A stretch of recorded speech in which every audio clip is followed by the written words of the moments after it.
Live and direct from Stockton, California. A23 Studios, the very first of many, with the Pryce Ellis, the GOAT. One and only. What's happening? One and only, man. One and only.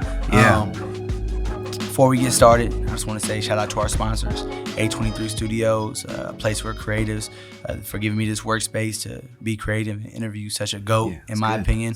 Shout out to One of One Performance Academy, Stockton versus everybody, and just the whole Stockton and California and the world in general, man. But right now we got somebody that I look up to, I admire, I fear. I have the utmost respect for my boy, Pryce Ellis, man. What's happening, man? It's a pleasure to be here, man. For real, A23 is where it goes down here in Stockton, man. I'm with my man Graves. Yeah. Right now, it's really dope, man. It's really a blessing to be here, man. I'm really grateful. Most definitely. So just let the people know exactly who you are, what you do. Just who is Pryce Ellis? Yeah, Pryce Ellis, man. That's me. I'm a rapper producer from Stockton, California. Go by Pryce Ellis. Like I said, rapper, producer. So those are my job titles, man. That's really what I do. Yeah. That's a little shy, I guess. So before we get into the rap thing, that's obviously why we're here. That's why we're here. I felt like I've known you my whole life. Yeah. But I don't know exactly the first moment we met. Do you remember? Or I'm like, because the latest memory I get, or the earliest memory is like 8th grade, 9th grade, maybe. Somewhere around there, yeah. I don't know, but it's been organic since day one, you feel me? It's always been real.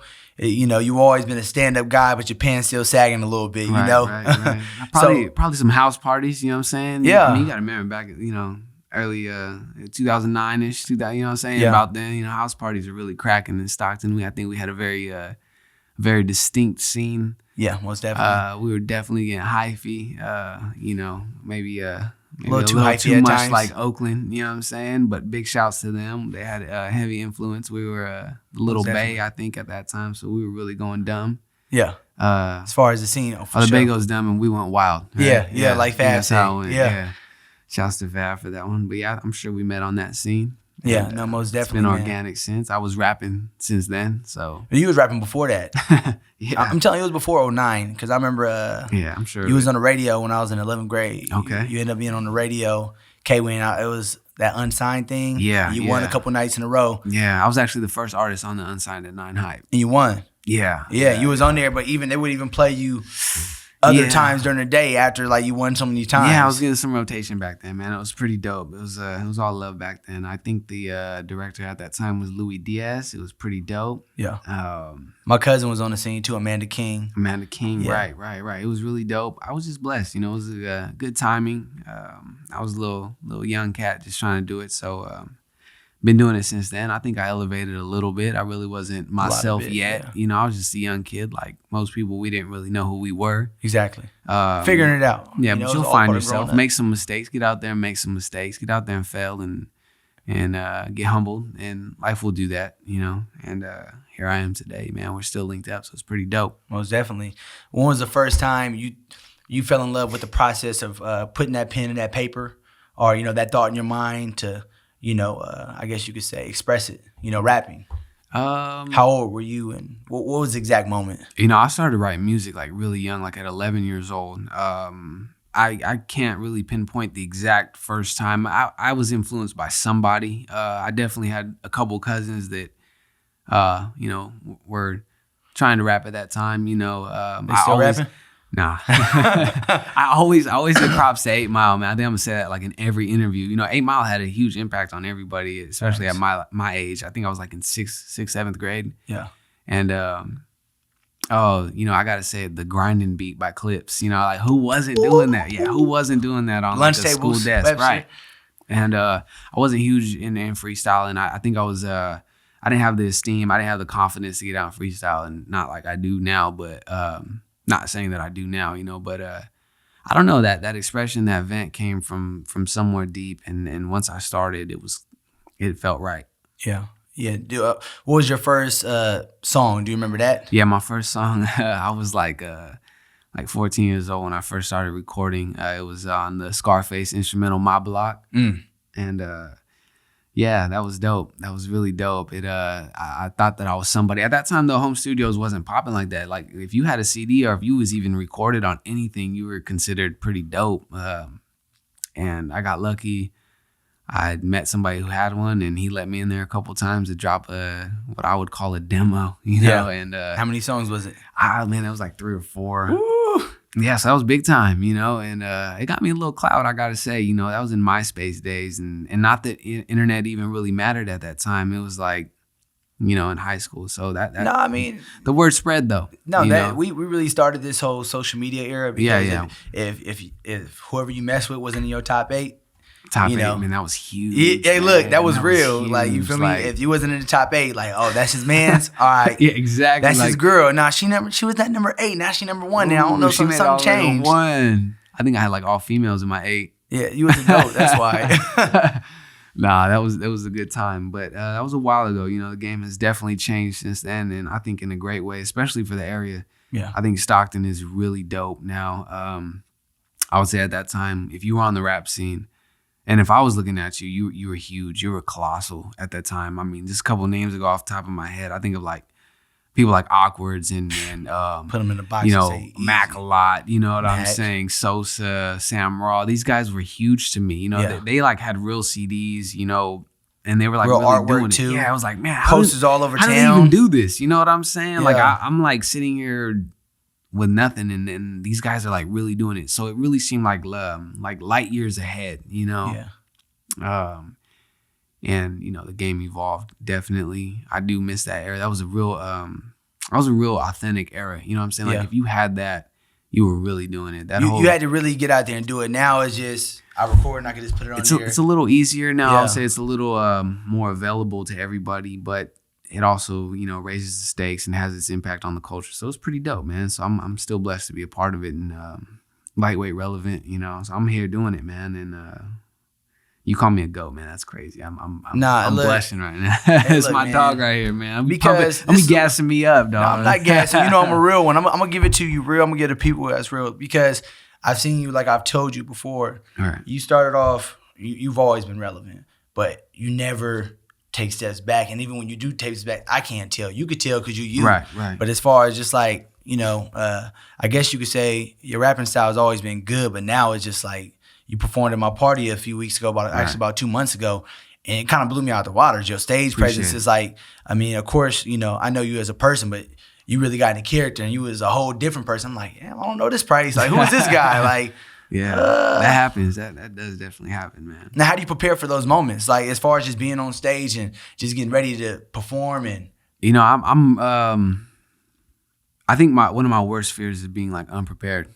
You know, so I really have to fall into character. You know, so days prior or even weeks prior, you know, like say for instance, like your show, you know, which you had some great names on the tab, you know what I'm saying? And not that I ever feel like I'm in competition with anybody. I think everybody's on their own ladder. We're all trying to climb up. Yeah.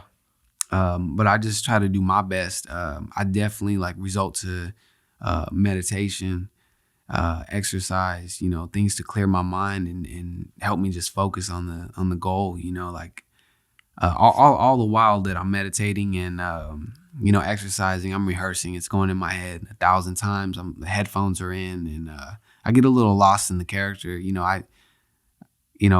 everybody. You know, I think one of the biggest fears, I think, still statistically, is like public speaking. Yeah, and it's really hard. You know what I'm saying? It really is, and you feel like you put on a mask because that's what, like, just to kind of like, because what you just explained to me, of course, you know, you're not physically putting one on, but it's like you're in the character. Yeah. It's kind of like you're Michael Myers in a sense. Michael Myers. You got to kill. Look, yeah, you went out to kill. You know, like, that's when I've seen you perform twice. It's almost like a sport. It's almost like a sport, right? Yeah. I mean, when I played like Pop Warner football, though, high school, but I always knew like if I hit somebody first, you know what I'm saying? Or in basketball, baseball, any sport I ever played, you know what I'm saying? I'm pretty sure is a good analogy for anything. It's like as soon as you make contact, at bat, if it's your first swing or once you shoot that first shot, hit or miss, that fear is gone. Yeah. You know what I'm saying? Like, that's it. Okay, it's game on now. You know what I'm saying? But prior to that, you could have bubbles in your stomach. You could be scared. You know, all these thoughts are running through your mind. Or in football, like as soon as you go hit somebody, whether you get laid out and then realize like, oh, it's not that bad. Like, I'm up. Oh, damn, I'm good. You know what I'm saying? Or you hit somebody and you're just like either or. It can go bad or good in a sense, but that's off. That's out. Like as soon as I grab the mic, as soon as I'm on stage or in front of people and the beat comes on, I've already been there 1,000 times in my head. You know what I'm saying? I've already ran laps, so I know I got wind for this. I know I'm ready for this, and that's how I approach every show. Most definitely. What was the biggest crowd you performed in front of? I think it was like 500-600. You know what I'm saying? It was a little earlier in my career. I actually got to open up for the Pack in Oregon. You know, and that was a huge deal. I was going to ask you about that. The Pack was huge at that time. Yeah. You know, and was you on tour with them or? We kind of met them while they were on tour. You know what I'm saying? We really didn't get to rock with them like that, but it was huge. It was huge for me. That was like honestly like one of my first shows, and 500-600 people at the same time was huge. But I will say this though. Rocking a crowd of 500-600 was great. If you can pull it off when there's only 5 or 6 people in the audience, that's when it's really great. Like, damn, like I really got to keep these people's attention. You know, they're just walking out and there's nobody here.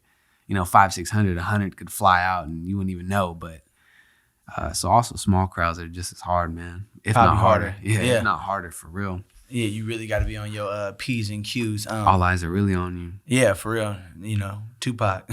For real. Growing up, what's your favorite artist as far as rap artists? And you can tell me rap artists and artists in general. Mm-hmm. And on top of that, what was your favorite artist growing up in Stockton? Probably my favorite artist. I think it's pretty common in this area. Mac Dre was probably the favorite. He's the favorite, man. I can't really find my way around that one. Early, dude. I can't. Lil Wayne would be next, man. They kind of look alike. Dreads, teeth, drugs, everything. So, that's Nation of Islam. Yeah, for sure. My dude Ronald Reagan was dope, man. He influenced everywhere out here, I think. No, most definitely. Yeah. I think he really, bro. Yeah. I know the world knows about him now, but you know, if you're in California at that time, you almost felt like you knew him.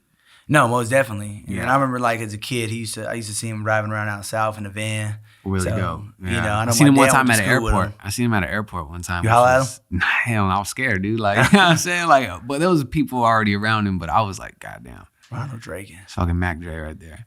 That was dope. What about in Stockton? Like, growing up, you named a couple of the dudes. Is there anybody in particular you was just like, I fucks with them? Yeah, man. You know who was really dope to me? Icarus Jones. Icarus. Yeah. Icarus Jones, bro. He was really sick. I gotta look him I'm up. sure I never heard pretty of him. still dope. See, I lived on Alpine, right next to Gaines Liquors. Yeah. And his posters, he worked there. Oh, he worked there. So his posters and his flyers and CD and everything was right there. So I had bought his album. Yeah. And it was dope. I think I had seen him perform like Tower Records and stuff. And you know, it was just. Is he still around, still performing? Or still getting I can't really tell you that, but I'm sure if he is, he's still kicking out some goat material. Like, he's dope, dude. And so that was like my neighborhood, hero. Now, growing up in your neighborhood, how just give the people kind of if you could paint a picture, you know? Yeah. So I did live around everywhere in Stockton though. Yeah. So I got flavor from everywhere, you know. But you know, I would say like my career, my prime years. Yeah, especially in the rap, man, was I lived on Alpine, man. That's over there by UOP out west. I would say just like anywhere else in Stockton, man, it can be good, bad, and ugly. You know, I once heard Stockton is like a city where the rich eat right next to the poor. Yeah. You like no matter where you're at, it's good and bad. You know, there's a little bit of that everywhere. I was a little, you know, a neighborhood that, you know, would make you tough for sure. Yeah. As well as just being in Stockton. But I definitely think I had a nice feel out there. My music did resonate out there. I met a lot of friends and fans still to this day from that side of town. I got mad love for that side. No, most definitely. Yeah. And I always tell people, and we kind of talked about it before, that side is very unique. It's unique. It's very unique. I don't think it's like another side of town as far as that little area, as far as the diversity, which which it brings. So I mean, It does. It brings a lot of dope individuals. Even though a lot of people don't know them, I know a lot of dope people from that They came from the little West. pocket. Yeah, that part of the West. All sides, you know. Yeah, but it was like you guys are very unique. You guys are very, I guess you could say, I don't even know if it's a word, like artsy. Like, man, y'all, you know, It was very creative. You guys are creators. I think over the West there. Side of Stockton in my time too was definitely pumping out for the hip hop scene. For Most sure. definitely. I mean, from graffiti to rap. I got up with some dudes from over there. You owe people for Right. my first and only time getting up, literally. I probably still can't talk about that due to you can't. due to the law. Come on, man. Don't let I me can't talk incriminate about you, man. my experiences. I don't want to know their graffiti, names, man. nothing. Yeah. I think at one time, I can't even say it. I think at one time, man, police might have knew my name. You know what I'm saying? I think I got called by my alias one time. But anyway, that's another day. You know? No, most definitely, man. So what are you doing right now as far as on the music scene? Like, what's your dreams, your goals, and kind of like, you know, because obviously Stockton is where it's at right now. Yeah, in my opinion, at least, and a lot of other people's opinion too. We got a lot of artists bubbling on the brink and really taking that leap over the fence. You know? We are Some the have new already Mecca. took that leap. Yeah, You know, for sure. We're producing in the game. My next moves is I'm rolling with the wind, man. I'm on a wave right now. I am working on an album right now. I have been kind of enveloping an alias. You know, we'll get. Maybe I won't leak that. no, don't leak that. I was gonna say, I wasn't like, hey, can we get a print? I do fall into character. You know, every new album, I take it like a movie role. You know what I'm saying? And I see that in your music, in your visuals too. Yeah, you know, all your visuals are right. very. You take them very serious. That's what I love about it. It's you. not no, hey, cameraman show. We just gonna do this. It's right. You see the creative process behind it, and that's what I admire too. I fall into a character for sure, man. No, so exactly, what is heavy mellow? Heavy mellow. So heavy mellow is a genre that was helped created by my man Tay Gunna in Sacramento. He described my style as heavy and mellow, and I took that and ran with it, which is really dope. I'm really into samples, like a lot of soulful sound. I grew up listening to that. You know, a lot of oldies. My family was never really musically inclined as far as like instrumentalist or anything like that, but they always had a good taste in music. It was always oldies, you know, anything though. I mean, anything from Spanish music to, rap too. But so my style, heavy mellow, is definitely sample based. Yeah. The drums and everything's influenced by the South though. I love the chopped and screwed South. I love the 808s. The time and a half on the tempo, you know, little things like that kind of just create all that into my little pot. Now, do you ever feel like you want to step outside of that genre to try something new, or that's just that's just you? Because it's organic. This is what you do. It's natural. That's what I do. I mean, I do step out though. I do like to be put out of my comfort zone, often by other producers. Though. I like when other producers throw me something that I would never make. Yeah, you know, I can't really describe why I make this sound. I think if I just naturally started making, jazz, I would do jazz 100%. But as soon as I touch the machine, hip hop just comes out. I don't know why. You know, I can't really explain that. It just happens naturally. So. No, most definitely, man. So you're a family man. Man, yeah. Most definitely. So what do you think? How do you balance out that? Because I'm a family man myself. You know, I got 2 kids. You got 2 kids. Right. And, you know, the old lady. What's the biggest? I'm not balance? really into balancing things. I like extremes. You know, I like one side and the other. You know, so when I'm with my family, I'm just with my family. You know, I'm not trying to work. When I'm with my kids, I'm just with them. Yeah. And so that way, when I'm with my music, I'm just with my music. You know, there's no balance. Not for me, anyways. It don't work like that. I don't multitask. It's like, yo, right here, I'm here, and that's it. I'm one with the moment. Yeah. No, most definitely, man. Keep it zen. Yeah. Hey. So, when's the next album, mixtape? When's the next performance too? This might not be out by then, but just let us know. Yeah, you know? So when you do see, like, oh, he killed that shit. Yeah, no, I got. I'm blessed, man. I have 5 performances booked in the month of October. Yeah, which I'm really looking forward to. All 5 of them. I have 1 booked right now for November. You know, so actually performing is kind of keeping me away from the studio, which is okay, you know. At the moment, you know, when I decide to digress, I will get back into, you know, the producing and writing. But right now I'm really focused on getting out and shaking hands, you know, campaigning. Heavy Mellow is still pretty active. I don't think that it's I don't think that it's reaches its pinnacle yet. So I would like to keep pushing it. But until then, I'm definitely gonna keep putting out new stuff, you know. Yeah. Any new music videos coming out soon? Because you know I love your visuals. Right, yeah. I wouldn't say... I'm going to post it on the story. I'm going to show love. I wouldn't say necessarily like, you know, an actual full-blown music video, but I do release visuals on a constant, you know. I've been doing a lot of these live raps, which is getting a little bit of love, man. A lot of love. Right, I grab a portable recorder. I've been ganking. I actually call them ganks. Like if I do a mixtape, it's like called the gank. You know what I'm saying? Yeah. Like I straight gank. That's an old term. And I just if I see a dope producer making a beat live on Instagram, I think it's dope. So I like screen record it and go through this process where I gank the beat. And then you know, sometimes they're only putting out like 15, 20 seconds of their sample. So I gotta like go in the lab and make sure it's the full 60. Yeah. And then I spit a verse over it. And I'm usually trying to give the fans like a dope visual, like somewhere monumental in Stockton or something creative like that. I like your last one. You was at the Lincoln Center. I was in the Lincoln Center, and I really wanted the big L spinning around, man. So I did capture that. Shout out to the cameraman, Matt JV on that one. That was pretty dope. So yeah, in the meantime of a major project, man, I do...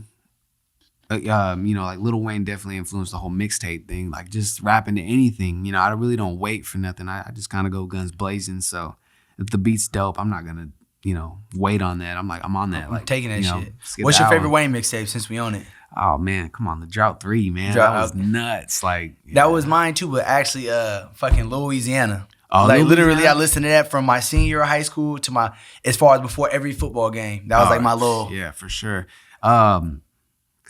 When about that time, the Drought 3, there was actually these tapes that I don't know what they were even called, dude, but Tower Records was pumping them out. Like I would go there and buy them, and I can't remember the names right now, but like they'd be like really different. Was they Wayne? Yeah, they were, but like you couldn't find them nowhere else. I don't know where else we were getting these, LimeWire or whatever. No, Lime. I used to get mine off of LimeWire. But like I would go buy these, dude, and I couldn't find them nowhere really else, but like at Tower Records. So it was crazy. I can't remember the name. R.I.P. to Tower Records. Yeah, for sure, man. Yeah. That was a staple here. And I watched some dope performers there. They just like closed it down like 2 years ago, huh? Yeah, that hurt. Fuck. We do got Rasputin here, though. Yeah. Ain't they trying to close that down, too? They did change locations on me. Yeah. And they right there by Pacific or something. Yeah, still on the same street. What's some, show platform right now. I'm not trying to talk about other artists, but what's some other artists in the city that you worked with? If you don't mind talking about that. Working with? That you have worked with. Man. So my album, this was my first self-produced album as well. Heavy Mellow. Yeah, my first one I ever self-produced. And I had an array of features on there. Mm-hmm. And, you know, it was just people that I had met that I had got like good vibes with. Yeah. People from like Steve Spiffler to Miggs, Becca, Maze the Illest, Mike Pease, Mike Israel, Darian Fields, Mooski, my man Space Rock from Oakland. So, I mean, just those features alone right there, I think are really dope people. But I have a mixtape right now also out too. It's called Turbulence, and it features people like Abby James, Lobo, Waddy Lee. Man, I kind of went blank, but yeah, there's just I really like to collab with artists, like for real. Like I think that's a huge part in networking.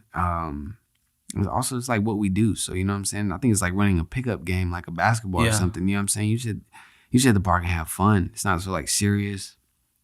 You know, it's a way just to, I don't know, do your thing, you know what I'm saying? Have a little, maybe friendly competition with people, but it's not really about that. It's kind of just balling out, you know? So I do plan to keep the collabos high, though. I do like to work with people. I'm not too selfish when it comes to just, you know, I think out of 9 songs on my album, I had 3 solos. Yeah, is there anybody, not out here, but just in general, a person, not an individual, but like, is there anybody like, nah, I ain't gonna do a feature with that person? Like, no, I'm not. I don't want you to name nobody, drop it. I'm not no weird dude like that. I'm just saying, like, what would turn you off from doing a feature with somebody? Turn me off, like literally, like nothing. Like unless like the vibes was like bad. So vibes, bad like, vibes. Like personal note though. You know what I'm saying? Not like on songs. Like they could do them completely on songs. I actually admire that. Like if I don't like something, I'm like, I actually really like love that shit. You know what I'm saying? Like even if I don't like it, I'm just like, they probably feel the same about me. But but yeah, it'd have to be vibes. It'd have to be like, man, this dude's a straight douche, man. Like I don't care how talented he is or his hype or his clout. Like if he's whack, I'm just not rocking with him, you know. Most definitely. Now, was you ever signed with a record label? Or? I was, man. We did have a distribution with Universal, which was an experience in its own. I think I was a little young and inexperienced when that had happened because I got to live the life like as if I had earned it all already. You know what I'm saying? Which was kind of bad. I always use the analogy. It's like when they gave like Justin Bieber like a Lambo and he wrecked it. Like, man, dude's young, man. Like he don't know what he's got. Yeah, like he don't know what he's got, man. Not that I had a Lambo, but I did definitely get to live like a. I've had an amazing life, an amazing career. Like I said, tons of experiences. And, you know, a couple fails in there, but I think that's what makes you, you know what I'm saying? And what was the most unique Universal story? Like, it sounds like when you just said that in my head, just some crazy shit just played through my whole head. Like, damn, he was at a hotel room. You know, it was it was really dope. Like red carpet events in LA are really fun. Chilling with like Debo one time, like he released a movie. It was pretty dope. It was always a blessing to be in LA and have your people be like, hey, we're not going to stay nowhere under like the 20th floor. Like we're going all the way up. Like every time, you know what I'm saying? I'm just a kid, so I'm like, whatever, dude. You know what I'm saying? Like, but a dope story I do have though is one time pushing a project at that time, we went like right to the Rolling 60s, like right, you know what I'm saying? Right in the heart of 6-0. Yeah, right in the heart of where everything happens. I did go to one of the swap meets down there, you know what I'm saying? But there's a store called VIP Records. And like I said, it's like in the heart of the hood. And like my posters were on it. And I went there and got treated really well. And I'm like, man, dude, this is like where Snoop is at. Like, you know what I'm saying? This is where he's from. Like, you know what I'm saying? Later we find out like, you know, like this is Nipsey's hood. And this is, you know what I'm saying? So it was like, it was like a monumental place to be at. It was love. Aside, for sure. Like aside from like all the, you know, the glamour that you think comes with like LA, like this was on the other side of the spectrum. Like it almost reminded me like a home. Like, oh man, like this is like we're in the mud right now, but it's still pumping stuff out. Like the love and the hospitality was really dope. So VIP Records, if you have a chance to look that up, like it's really dope, man. It's a staple in LA culture. And being a part of that, even just for one moment, was, you know, worth everything. No, most definitely, man. That just sounds like you really got to experience that. And like, even though you probably, I'm not gonna say, it was a learning experience. Yeah. It sounds like, but when the opportunity comes back around, you're gonna be even more prepared for it. It taught me a lot. Yeah. Meeting a lot of successful people teaches you a lot too. You know what I'm saying? When you're hanging around people that are, you know, multi-mills and platinum plaques on their walls, you know what I'm saying? You tend to learn how to, you know, move better. You know what I'm saying? Yeah. You tend to learn, I think, to appreciate friendships. That's really what it taught me. I think the whole ride was just to teach me how to work with people the best that you could and how important friendships are. You know, you got the internet, which is like, oh, we're friends on there. They follow me. Man, look, man, nothing beats a handshake. Most definitely. Nothing beats a phone call, you know what I'm saying, rather than texting or anything. You know, the handshake, linking up, like that's your strongest bridge right there. So the game, that's what I learned a lot from being around, you know, a major label. And, you know, shall we cross paths again? I'm sure it'll be great. Most definitely. How'd you get out of that situation? What was it like the last, like, hey, you know, we're gonna have to part ways, or what happened, you know? It was never on no bad terms. I think, you know, to be honest, man, I made one of the decisions that kind of changed my life. I said I wanted to go get a job. You know, like I said at that time, I think I, you know, got to leave mom's house at like, you know, 18, 19 years old and didn't really have to come back home till like 24, 25. And it was like, I'm gonna get my own job. You know what I'm saying? Like it was fun. It was really fun, but I didn't really, I didn't got to experience like getting up and going to get on your own, like, being blessed. It's like, yeah, we got to live a great life, but I want to earn it. I want to earn it from like the ground up. You know what I'm saying? Yeah. And even when I went and got a job, they're like, no, bro, what are you doing? Yeah. Like, you know what I'm saying? Like, you don't have to. It was like, something's just calling me. You know what I'm saying? So actually my first job was on the port of Stockton. Yeah. You know what I'm saying? And I went and some real Stockton shit. Hella hard job. But it taught me everything, man. It taught me what a dollar was really worth, because being with people that have good money, I never really got to experience what a dollar was really worth, and what it really took. So I made sure that like when I came back home, I would start from the ground. Yeah. And I did. I got a job on the port and emptying rail cars right on the port. And I knew that I would carry that ethic like everywhere I went. So even when I started performing here in Stockton, like I wanted to go.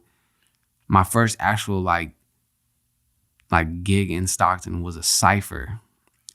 Shouts to people like Ray Giggs or FS Max. Yeah. Bobby Cash That's was out the one there. With Trill. Spook. Yeah.